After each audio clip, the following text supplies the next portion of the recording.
Hi, welcome to the Law Simplified. I'm Bandaranayake. A bit of change of pace. I'm actually on my way to a recording for one of our shows, one of our seasons rather. And I thought I'll address a few things, primarily because over the past 2 months, almost 4 to 8 weeks, I've been getting a lot of feedback from students who are currently doing an LLB, as well as those who are interested in joining an LLB program. Now, from this latter group of people, the students who are interested in joining an LLB program, there seems to be one specific question that keeps coming up over and over again, and that's about the nature of the LLB program. Primarily, this is either in relation to, am I ready for an LLB program? What exactly would be the best case scenario? So on and so forth. What are the merits and demerits, basically? So having considered that and the questions that I've been getting from hundreds of you on YouTube, on the tutoring platform, as well as on Udemy as well, I thought I'll just compile a very quick video, and since I did not have time, I thought I might as well record it on my way, otherwise this wouldn't get done either, on what benefits are there of doing a law degree, and moreover entering into the legal profession, as well as what you need to keep in mind getting into a law degree or the legal profession for that matter. So having said that, let's quickly begin and get into it. So the first thing you need to remember in terms of an advantage or a merit of doing a law degree and thereby getting into the legal profession, the first thing is that it will change the way that you think.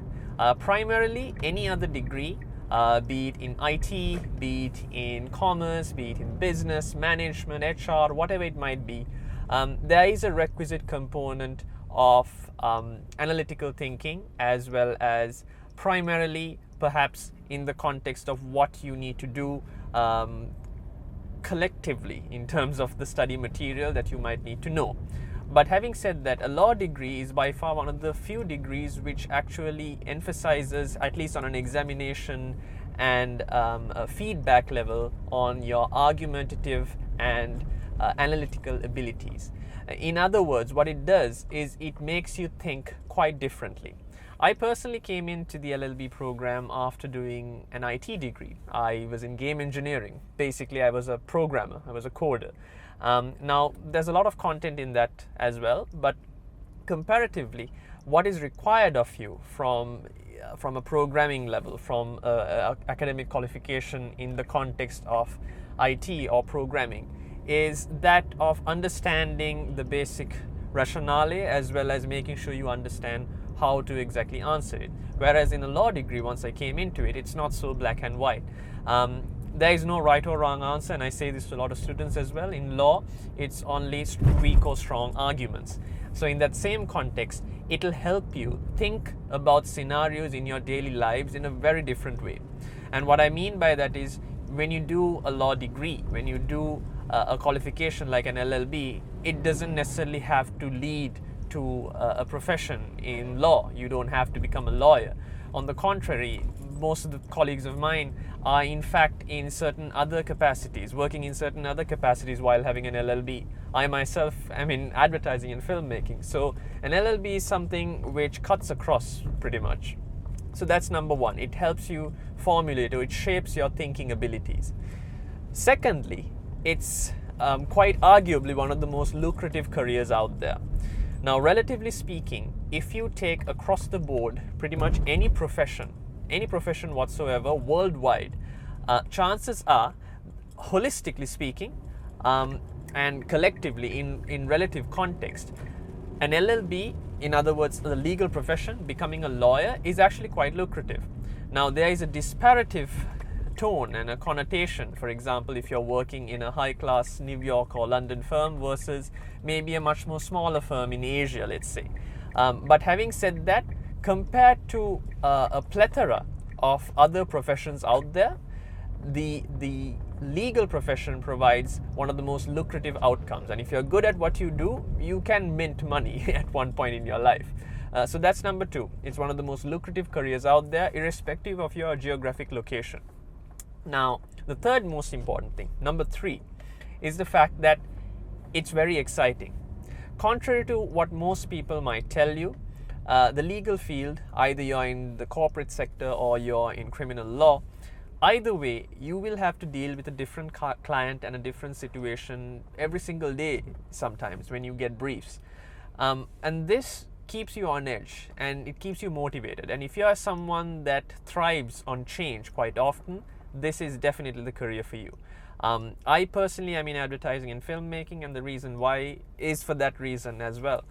Because when you take advertising, you deal with a different client, different brand, different product, different service altogether on a daily basis. You'll have a meeting in the morning with a hospital, moving on to perhaps another marketing outfit or brand or an FMCG company in the evening. So it's something different all the time. Law, as in becoming a lawyer, is no different. So those are the 3 things that I would suggest as being advantages or merits of doing a law degree and becoming a lawyer thereby. Having said that, you need to understand that everything is not pretty much provided to you on a bed of roses. And there are 3 things that I feel most importantly that you need to understand if you're a student getting into the law degree. First and foremost, you need to remember that a law degree requires a lot of reading, and you can't cut corners here. If you properly want to do your law degree and ace your law degree and get on to a legal profession which is lucrative, there's going to be a lot of reading, not just during your study but during your career as well. And why I say this quite frequently and to my students as well is because unlike many other qualifications, unlike certain other qualifications, your reading and your study does not stop at the degree level. It doesn't stop after the examinations, after you've got your scroll or after you've got your certificate. On the contrary, the law degree itself is your profession. This is how it will be even when you start working. You are supposed to study. Remember, I noted to you that one of the benefits of doing a law degree and becoming a lawyer is the fact that every day will be a different challenge for you. So what that would entail is you need to learn on the job and you need to learn constantly. You need to constantly be at it. So having said that, reading is a must, it's essential. Now, if you are studying at the moment, I have summarized most of my courses. So check out a few links in the description below so that you can check out the theory parts of it. If you are coming into this as a person who is coming in from another degree or it's the first time you're doing a degree, it might be a good idea to maybe check out some of my courses so that you get an understanding of what goes into a law degree. So I've provided links in the description, check it out. Number 2, you need to have an opinion or a point. You need to be argumentative. What is expected of you from a law degree is not necessarily a rote learning. You're not supposed to just memorize everything you know and then just pretty much blatantly suggest or state everything in your examination. On the contrary, you're supposed to have an argument. That is what you're graded on. So you need to make sure that you understand what is being asked of you, and you also need to answer the question succinctly and argumentatively. So you need to have that mindset fixed up in the first place. If you're coming in from a degree which is quite technical in nature, this might be a problem for you. So you need to understand this degree requires that. And finally, most importantly, and this I must stress absolutely as an essential commodity, is the fact that you need to provide adequate time.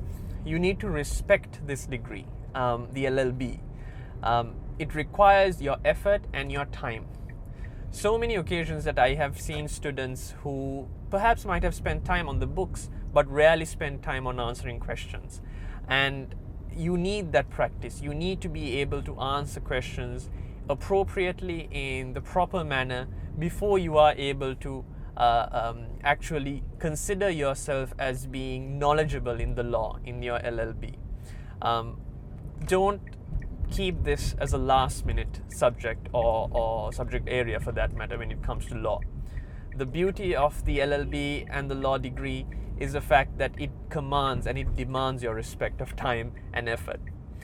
So those are the three sort of merits that I feel is there in being a lawyer or entering the legal profession. The fact that it will change your thinking patterns, it will make you more analytical, it's very lucrative, and it's also very exciting. But having said that, always remember that there's a lot of reading involved, not just during your study, but also when it comes to your actual profession. You need to have an opinion or a point. You can't be someone just simply writes what is being provided to you on the syllabus. You need to be the type of person that constantly asks why, that constantly questions everything. And finally, you need to give it the time and effort it deserves. It commands that respect, and you need to provide it for the particular LLB. Right, so I'm almost at my destination. If you like any of the aspects that I told you about law, make sure you go and like this video, subscribe to the channel. I'll be uploading more content, both theory as well as in terms of answering questions for you. Also check out the links in the description for the course material as well. So you can just go, rather than putting your hand or yourself completely into the degree at first, maybe go through certain aspects to see if it's a right fit for you. Enjoy your time doing law or making your decision, but until such time, have fun, stay safe, and as always, obey the law. Cheers.